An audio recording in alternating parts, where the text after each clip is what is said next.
Don't do anything special. Just do what you've been doing. A lot of times we do exactly what we need to during practice, but then we try to do it better on race day, and it doesn't work. When you try hard, it gets worse.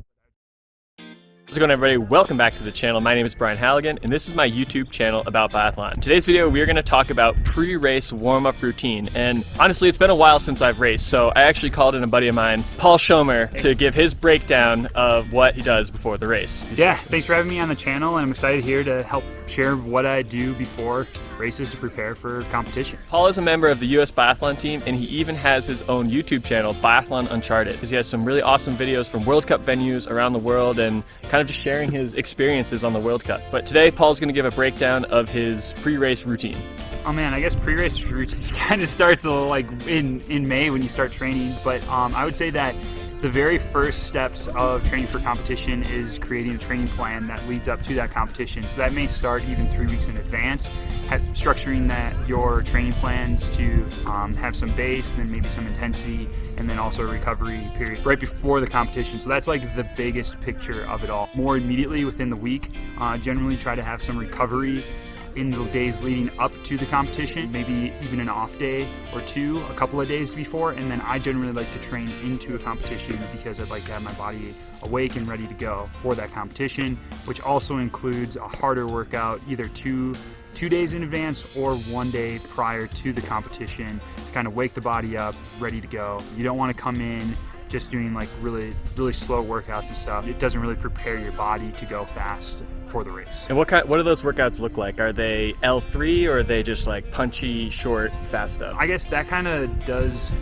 vary throughout the season. I would say earlier in the season you start to do a little bit, you have a little bit longer pre-races, which include some more level 3, then followed by like level 4, level 5, which we would consider like a race pace. But then as the race season goes on, generally you start to have shorter and shorter race preparation like workouts, just because your body's already used to going fast, or you're tired and you don't want to get too tired, so it does kind of depend. But generally I would say it includes some form of race pace between, we'll say 5 to 20 minutes. 20 minutes is like a long time to maybe go, but 5 minutes is kind of that minimum, and then followed by some sprints as well. So night before the race, what's your go-to meal? Oh man, go-to meal? Whatever's on the menu, I guess, but if I can, I'd like to do something like rice or pasta. I think the main thing is to not do anything drastically different than what I'm used to. I don't want to be doing like tons of fried foods or something like super heavy. Just something that's familiar, something that I know how my body's going to react to, and something that I know is going to give me energy for the next day. Can you talk a little bit about sleep the night before the race? How important is that? Yeah, again, I think that's like kind of planning ahead. Generally, I like to go into one, a training block to be well rested, get on a good sleep schedule, but two, that week leading up, I just want to be on a good sleep schedule right from the get-go. I think a lot of people have heard that like 2 nights before is like arguably the most important night to sleep. So I think being proactive about sleep is the best, and then that night before, just keeping on that schedule, your body knows when to go to sleep and you wake up ready to go. And real quick, do you have any tips for anyone who is having trouble falling asleep the night before a race? Cameo from Claire Egan. Tips falling asleep.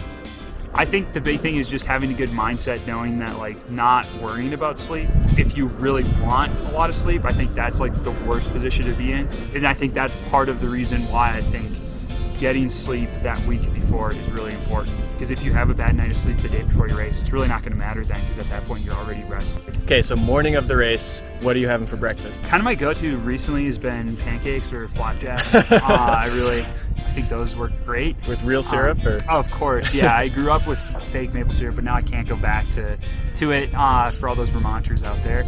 But I would say that, or like eggs on toast with some like oatmeal or granola. Again, traveling a lot, you kind of are at the mercy of whatever is available at times. So I think having flexibility is kind of important. Okay, now you're at the venue. The race is starting in about 2 hours, an hour and a half. What's your warm-up routine? Generally, we'll get to the venue, I'd say, just over an hour before we have to like be on the range zeroing.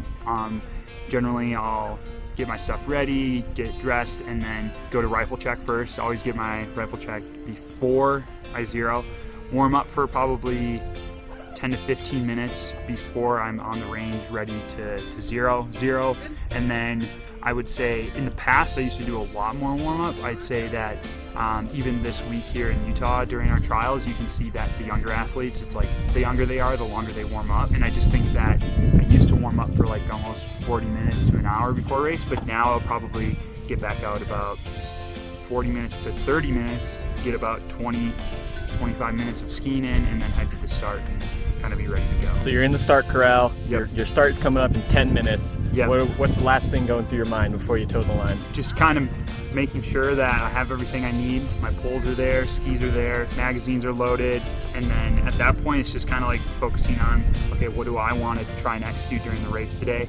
If it's windy, am I going to check the wind? Am I trying to do follow through? Am I trying to be fishing on the range? Are there certain parts of the course? Do a quick like run through of what you want to do during the race, and then after that point it's kind of like, all right, well, we're here, we're ready to go. Stop worrying about stuff, and then it's like time to perform. Last little bit.